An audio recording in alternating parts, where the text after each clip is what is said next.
From Yahoo Finance, this is Electionomics. I'm Rick Newman.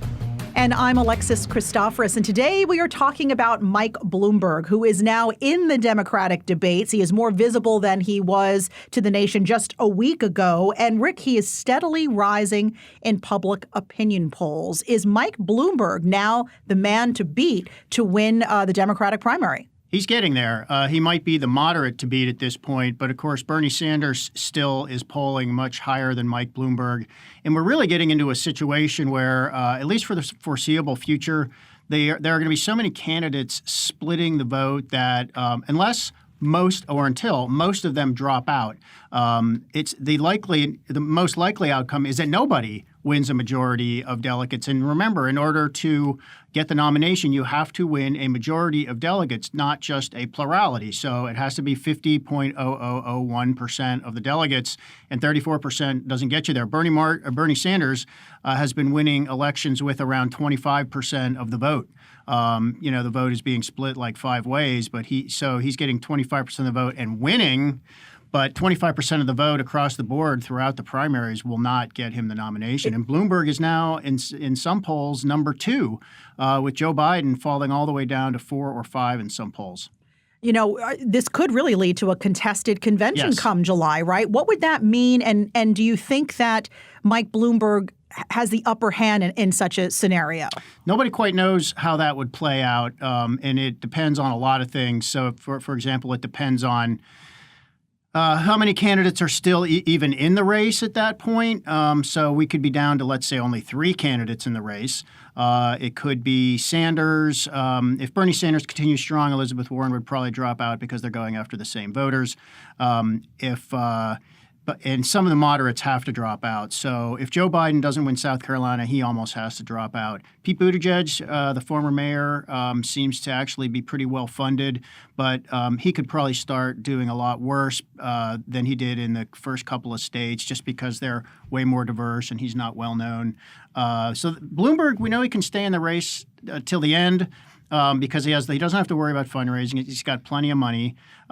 So the question is, even if he's number 2 in national polls don't tell you what's going to happen in voting at the state level. So you could be number 2 at the national level and win no votes because you have to win a certain threshold of votes in so-called proportional states. It varies by state, but you don't automatically win votes if you just come in 3rd or 4th in a state. So sometimes. So he actually has to do well in these upcoming elections starting on Super Tuesday, which is March 3rd, to actually start winning votes. Big difference between doing well in some polls and actually winning votes. Now, something we're seeing more and more of, and I would suspect we'll continue to see more of it, is direct attacks against Mike Bloomberg and what he has said in the past. Yeah. Not always what he's done. There's a bit of that, too, and we'll get into that. Yep.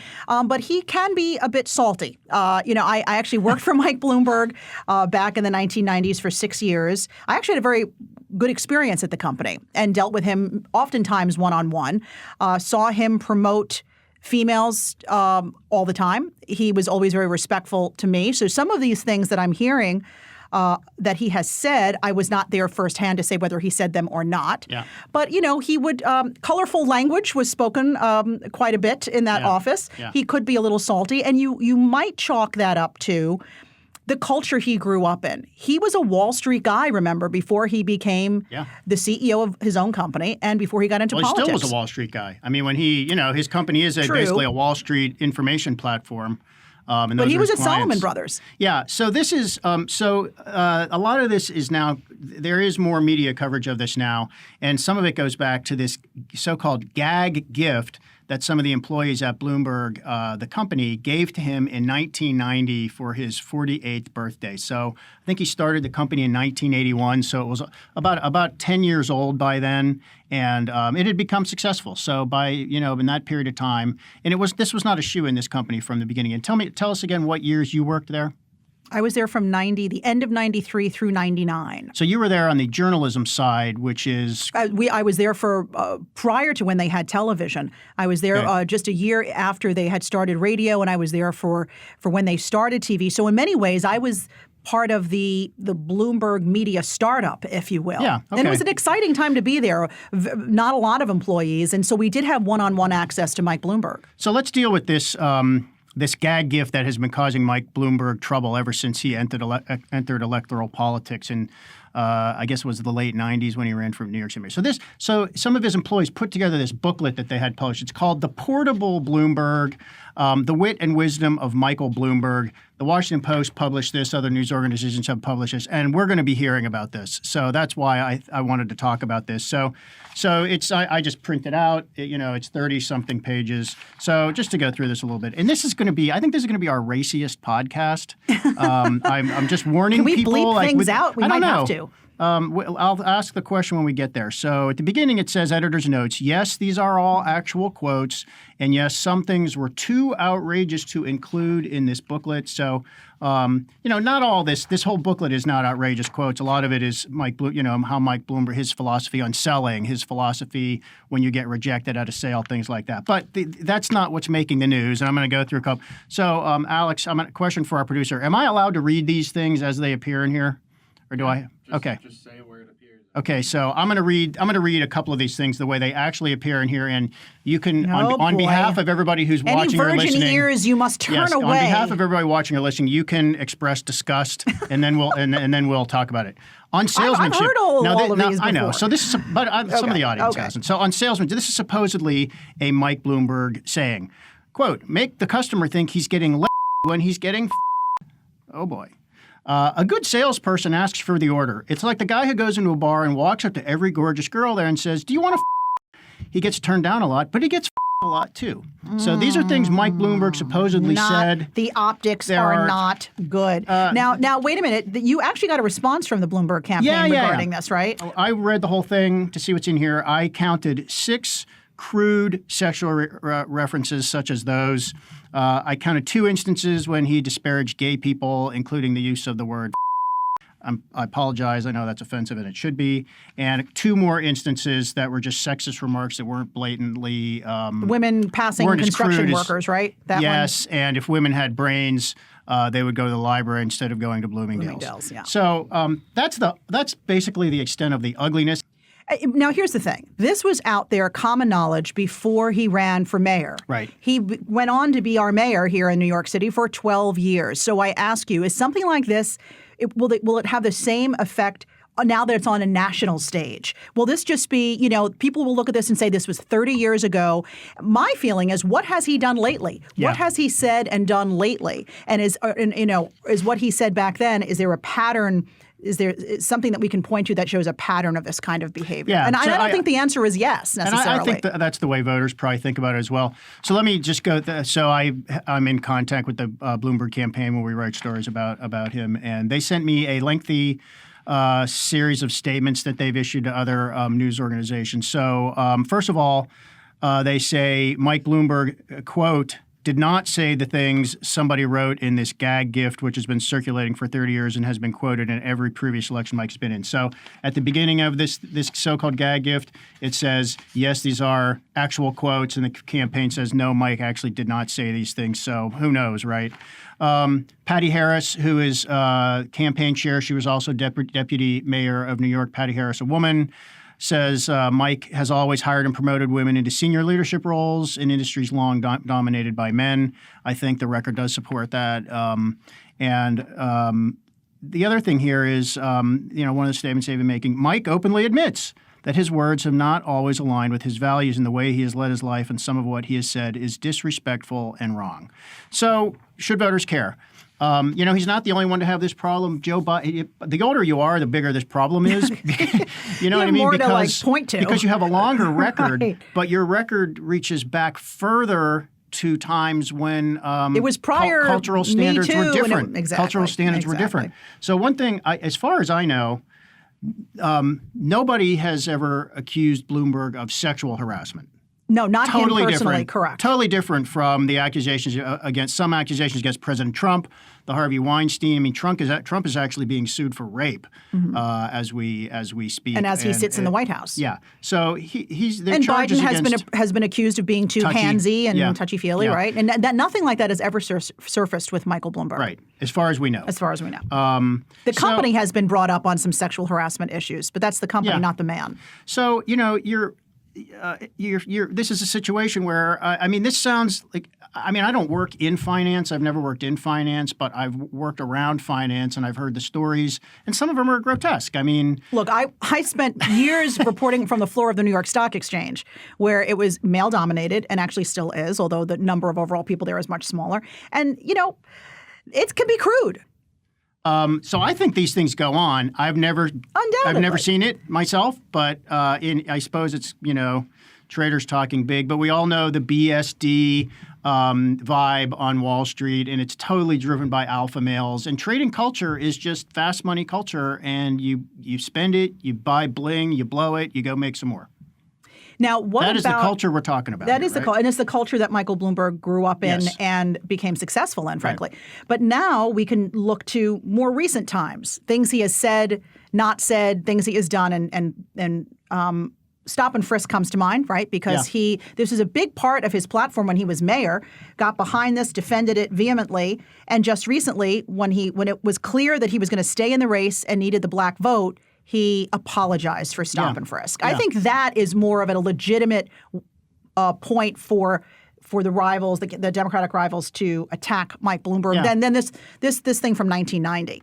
And he is also getting support from a lot of black mayors who say, and I think the reason is because he actively supports these programs with his philanthropy and with, I mean, he does have a record, and I think as his campaign develops, I think they will probably do a better job of making this record known. But for a few years now, I think since he ended his term as mayor, when was his last year as mayor in New York? Do you remember? 2013, was it? So it was 01 to 13, three terms? So, yeah. That sounds right. So 12 years, yeah. I mean, he's had a philanthropy that is interested in public policy at all levels, at the federal, state, and local level, and he's done things to reduce gun violence in inner cities, for example. I mean, and he's got mayors saying, he's kind of gotten right with me on stop and frisk, and by the way, he's actually done good for the community here. And again, when I asked the Bloomberg campaign for an explanation, with regard to some of these statements, these sort of crude sexual statements, he's saying, look, he's got policies to improve health care for women, including low-income women. He wants to lock in Roe v. Wade, the law that says abortion is legal, and other things like that that would benefit women. So he's certainly not the first candidate to have to face this problem of things you said in the past. I think so far he's probably handling it well, but you can't lie. And I think that's been the smartest thing about it, is that he hasn't lied about it. He's fessed up, right? Yeah, to me, the best answer here is what I said before. An acknowledgement by a spokesperson. Mike simply did not say sorry. Mike openly admits his words have not always aligned with his values and the way he has led his life.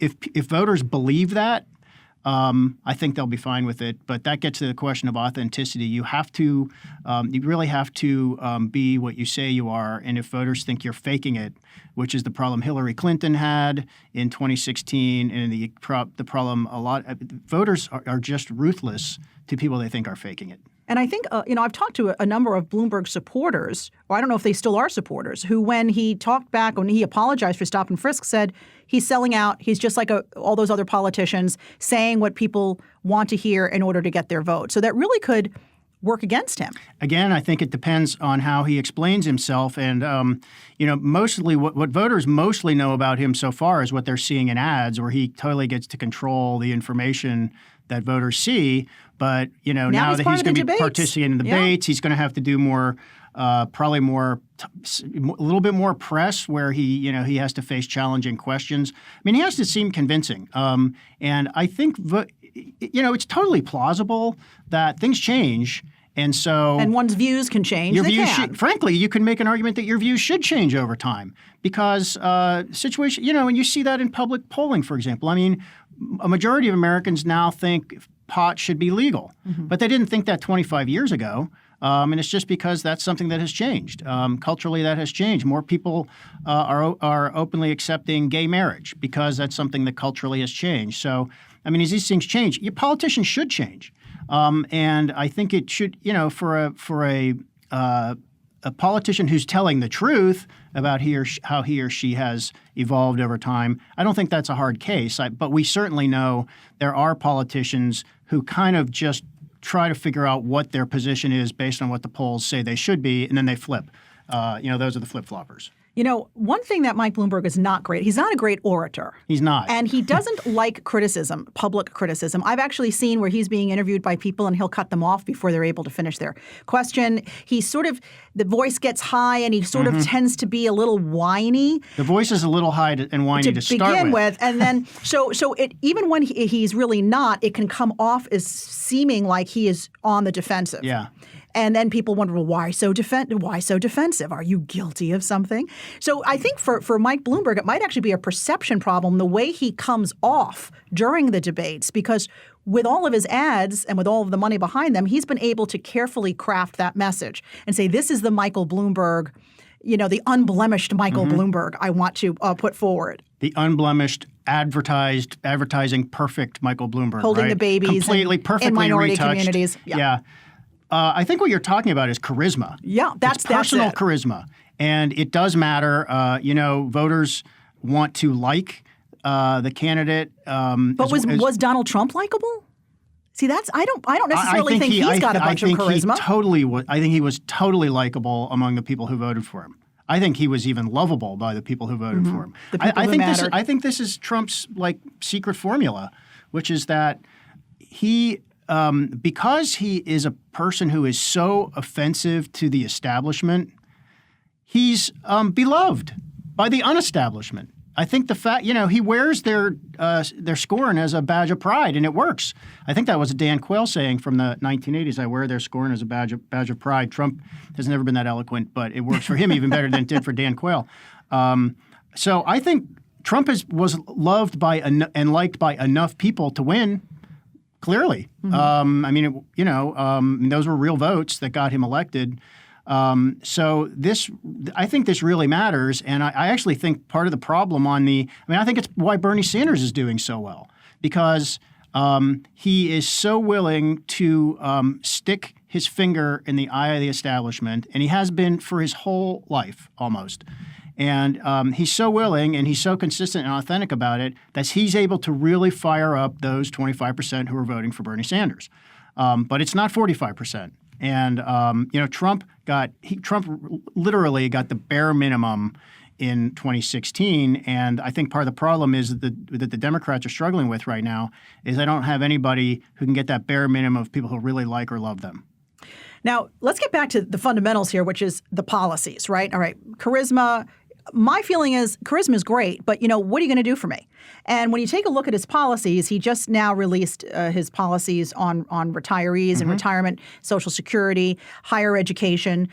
Some of these things align somewhat with his Democratic rivals. Some are very different. But one thing I feel is missing across the board is how is he going to pay for most of these programs? And I was surprised at that, given his background as a businessman, that he wouldn't come forward, knowing that would be a hole that everybody could point to. Why not show us, lay out, even if it's not going to be popular, how are you going to pay for these programs? That's a good question. And I think that he got a late start on some of these things. So, the past 10 days have been this cavalcade of new Bloomberg plans. He's almost had one a day for the last week. So a lot of the other candidates, the other candidates have been in the debates since the first debate was, I think, at the beginning of last summer, or it could have been even earlier than that. I have watched almost all of them. And so they've been hammering each other on these questions for 9 months, and Bloomberg is only now getting into this mix. And he's because he hasn't been in the debates until now. None of the other candidates are saying, Mike, what's your answer? What's your answer? Or he doesn't have a moderator saying, how would you blah? So Elizabeth Warren, she waffled for months about how she would pay for Medicare for all, and Bernie Sanders has only offered options to pay for Medicare for all. He hasn't actually said which option he prefers. And it was months before Elizabeth Warren finally said, okay, here's my plan. This wealth tax, but I'm going to double or triple it or whatever she did to pay for it. So some of the things I have not added up all of Bloomberg's plans and the costs, but he has proposed a financial transaction tax, which is an interesting idea because it directly takes aim at the claim that he's too close to Wall Street. So Wall Street hates this idea. And I've talked with people from the Investment Company Institute, which represents, like the mom and pop investing firms, the Fidelities and Vanguards of the world. And they say, it's terrible. This would actually cost mom and pop investors, regular middle class investors, X amount of money. I don't know what their study comes out with, but it would. So they're saying this would affect every index fund. Every S&P 500 index fund would suddenly face these much higher costs. And I guess Mike Bloomberg, somebody really should ask him about the nitty-gritty of this in an interview. Like, he should come here, and we would love to hear him explain.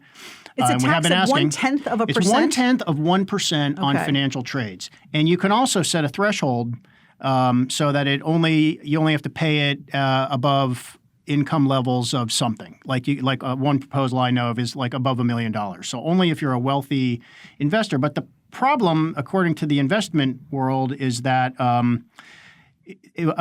S&P 500, like index funds, have to make trades all the time. They're forced to in order to maintain the balance that goes along with the index. So they're going to rack up fees. So they would rack up fees that would just get passed on to, So I guess if Fidelity's S&P 500 fund, I'm sure, has trillions of dollars invested, so it would be above the threshold. And 401ks, yeah. But those fees, those costs would be passed on to you, even if you only have $5,000 worth of shares. Okay. But Bloomberg, so we didn't hear what he says on this. I've also heard some financial people say, "Look, it will be fine. We have to deal with higher fees and taxes kind of all the time, one way or another. It can be at the state level, by the way, and we're actually very good. Believe it or not, we're very good at financial engineering in the financial industry, and we will find a way to survive." So I think that's what Bloomberg's saying. I can't remember the others at this point, and we can do a deeper dive in another podcast on Bloomberg's actual policies. As we learn more about them, for sure. I think he does support higher or a different type of estate tax, higher capital gains taxes. So, and for those, for an estate tax, by definition, there's already a pretty high threshold. Doesn't normally hit middle-class families. For capital gains taxes, you can also put a threshold there, so you only have to pay the higher. So, like one kind of common idea is for people above, let's say, $500,000 or $1 million in household income, just tax capital gains as labor income. In terms of a wealth tax, he has put his support behind more progressive tax policies. He doesn't support a wealth tax. But he says the wealth tax proposed by Warren goes too far. But does he not? He says no to a wealth tax out of hand? As far as I know, he does not support or propose any wealth tax at all. And by the way, Bloomberg is very closely aligned. Not literally policy by policy, but in general, and the general approach of his policies very closely aligned with the other four moderates, which is I'm going to forget one of them at some point along the way, but it's Biden, Buttigieg, Klobuchar, and I guess Bloomberg would be the fourth. Right. So there are four total, which is six. That's six total Democrats that we're still talking about, and all four of them do not support a wealth tax, and there are some obvious problems with the wealth tax, such as it could be very hard to enforce. Mm-hmm. How do you establish what somebody's wealth is, especially for private businesses that have never been on the market, don't have a stock, so they're very hard to value. Art collection, real estate that hasn't sold in 20 years, how do you value that stuff? So just for reasons of practicality, that's a totally solid reason to oppose a wealth tax. And by the way, you can just raise other taxes on the wealthy in ways that we know are much easier to do. I personally, I think the idea of raising the capital gains tax on the wealthy, if you need money for a good cause, and by the way, you shouldn't just raise taxes to do it. You should only do it because you need money for something you feel is going to be better bang for the buck. I think just putting a labor income tax rates on capital gains above some income threshold is a good way to do it, because we know the income tax works. You don't have to create a new mechanism within the IRS to collect some new tax we've never had before. You just change the withholding. Yeah. Well, look, we're going to be talking more about Mike Bloomberg's policies and all the candidates' policies as we move closer to this November election. But you know what, Rick? This race just got a lot more interesting. I love the fact that that Sanders, Bernie Sanders and Elizabeth Warren now have to compete against the very billionaire, the very type of billionaire that they just have been deriding the whole time. And Bernie Sanders in particular viscerally hates billionaires. You can tell. Elizabeth Warren too, kind of, but she's fading in those debates. Yeah, I'll tell you that much. It's going to get better. And we're going to be here to dissect it all. So thanks so much, everybody, for listening to this Electionomics podcast. Be sure to follow me at Alexis TV News. And me at Rick J. Newman. We'll catch you next time. Bye.